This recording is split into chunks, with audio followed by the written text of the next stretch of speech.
जय श्री कृष्णा। राधे राधे। ओम नमः शिवाय। हिंदू धर्म में मार्गशीर्ष माह की पूर्णिमा तिथि को अन्नपूर्णा जयंती भी मनाई जाती है, क्योंकि इस दिन माता पार्वती का स्वरूप मां अन्नपूर्णा के रूप में पृथ्वी पर प्रकट हुआ था। इसीलिए हर साल मार्गशीर्ष माह की पूर्णिमा को अन्नपूर्णा जयंती मनाई जाती है। इस बार 26 दिसंबर को मार्गशीर्ष की पूर्णिमा है और आज के दिन ही अन्नपूर्णा जयंती भी है। अन्नपूर्णा जयंती के दिन माता पार्वती की पूरे विधि विधान के साथ पूजा की जाती है और ऐसा माना जाता है कि इस दिन मां अन्नपूर्णा की विशेष पूजा करने से जीवन में परेशानियों से मुक्ति मिलती है और सदैव अन्न के भंडार भरे रहते हैं। इसके अलावा शुभ फल की प्राप्ति होती है। मां अन्नपूर्णा का हमेशा घर में वास रहता है।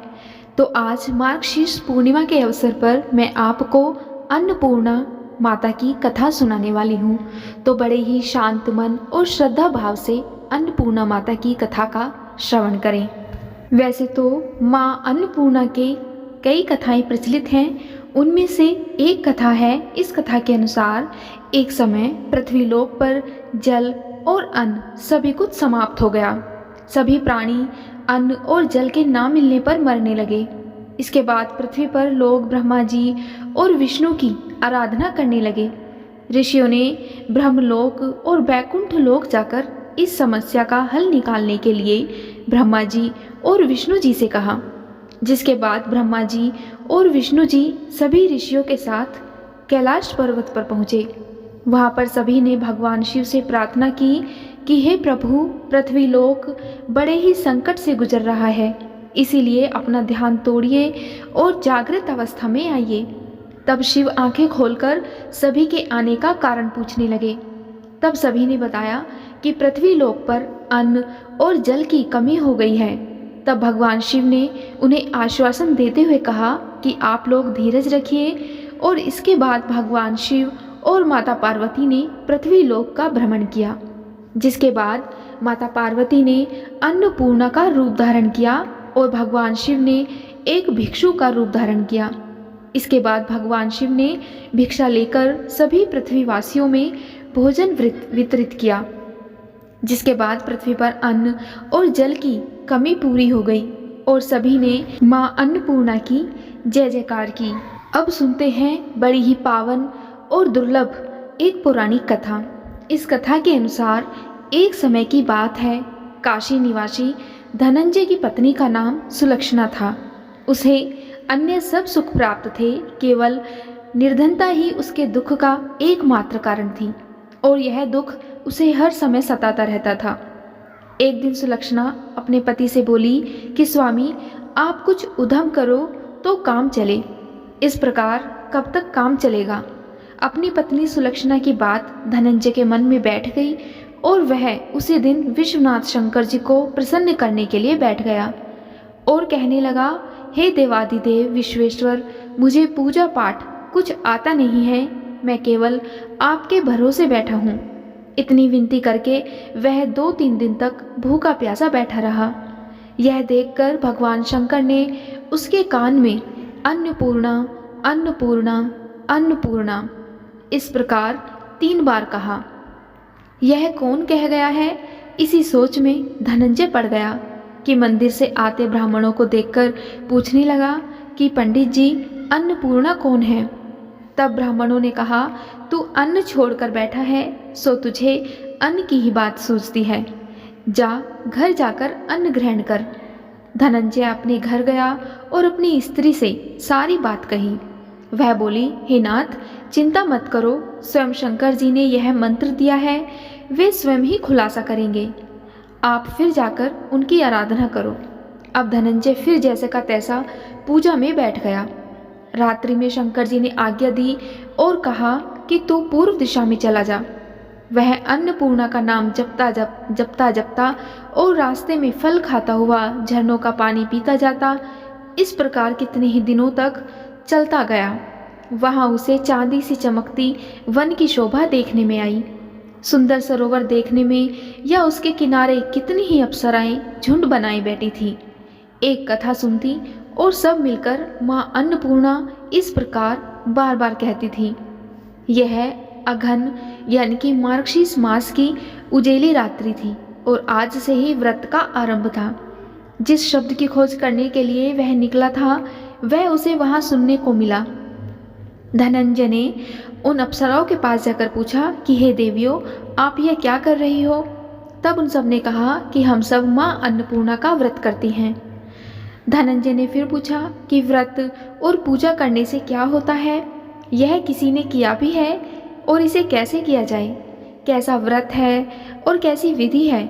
मुझसे भी विस्तार में बतलाओ।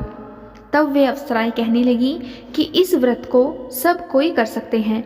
21 दिन तक के लिए 21 गांठ का सूत लेना चाहिए और 21 दिन यदि ना बने तो 1 दिन उपवास करें, और अगर यह भी ना बने तो केवल कथा सुनकर प्रसाद लें। निराहार रहकर कथा कहें। कथा सुनने वाला कोई ना मिले तो पीपल के पत्तों को रखकर, सुपारी या घृत कुमारी वृक्ष को सामने रखकर, दीपक को साक्षी मानकर सूर्य, गाय, तुलसी या महादेव को बिना कथा सुनाए मुख में दाना न डालें। यदि भूल से कुछ पड़ जाए तो 1 दिवस फिर उपवास करें। व्रत के दिन क्रोध न करें और झूठ ना बोलें। धनंजय बोला कि इस व्रत को करने से क्या होगा? तब वे अप्सराएं कहने लगी कि इसके करने से अंधों को नेत्र मिले, लूलों को हाथ मिले, निर्धन के घर धन आए, बांझन को संतान मिले, मूर्ख को विद्या आए, और जो जिस कामना से व्रत करे माँ उसकी इच्छा पूरी करती है। तब वह कहने लगा कि बहनों, मेरे पास तो धन नहीं है, विद्या नहीं है, कुछ भी नहीं है। मैं तो दुखिया ब्राह्मण हूँ, मुझे इस व्रत का सूत दोगी क्या?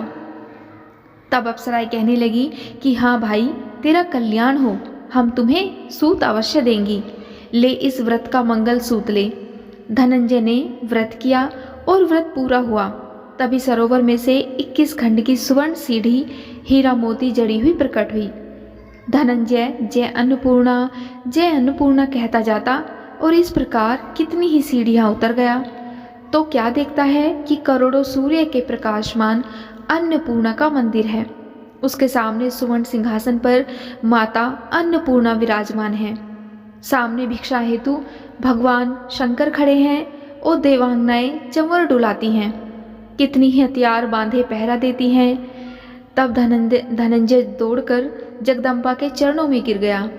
देवी उसके मन का क्लेश जान गई।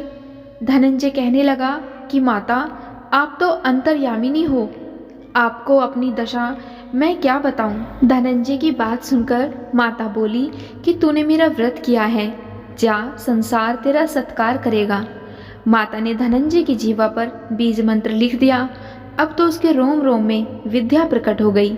इतने में धनंजय क्या देखता है कि वह काशी विश्वनाथ के मंदिर में खड़ा है।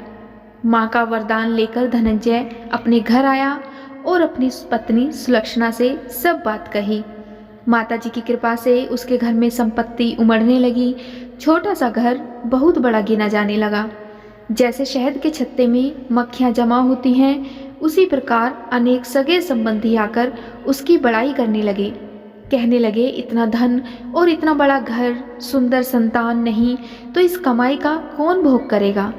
सुलक्षणा से संतान नहीं है, इसीलिए तुम दूसरा विवाह करो। अनिच्छा होते हुए भी धनंजय को दूसरा विवाह करना पड़ा और सती सुलक्षणा को सोत का दुख उठाना पड़ा।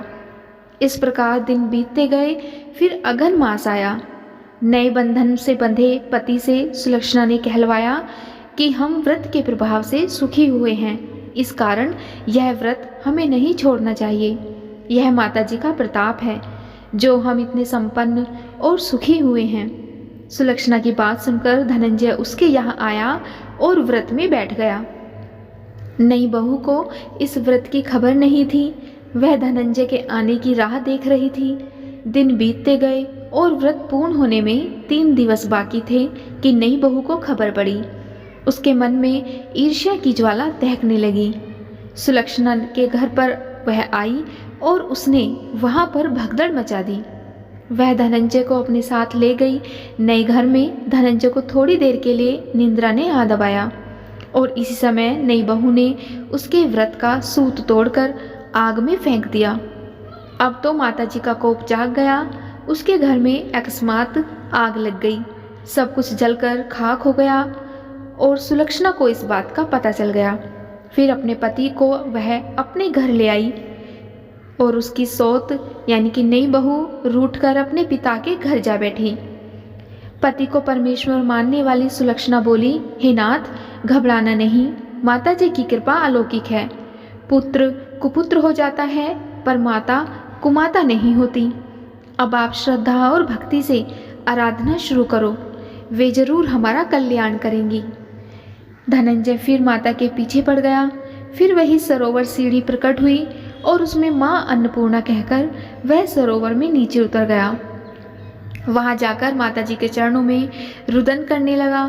तब माता प्रसन्न होकर बोली कि यह मेरी स्वर्ण की मूर्ति ले, उसकी पूजा करना, तू फिर से सुखी हो जाएगा। जा, तुझे मेरा आशीर्वाद है। तेरी स्त्री सुलक्षणा ने श्रद्धा से मेरा व्रत किया है, उसे मैंने पुत्र दिया है। धनंजय ने आंखें खोली तो खुद को फिर से काशी विश्वनाथ के मंदिर में खड़ा पाया।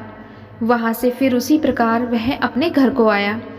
इधर सुलक्षणा के दिन चढ़े और महीने पूरे होते ही पुत्र का जन्म हुआ। पूरे गांव में आश्चर्य की लहर दौड़ गई। इस प्रकार उसी गांव के निसंतान सेठ के पुत्र होने पर उसने माता अन्नपूर्णा का मंदिर बनवा दिया। उसमें माता जी धूमधाम से पधारी, यज्ञ किया और धनंजय को मंदिर के आचार्य का पद दे दिया। जीविका के लिए मंदिर की दक्षिणा और रहने के लिए बड़ा सुंदर सा भवन दिया।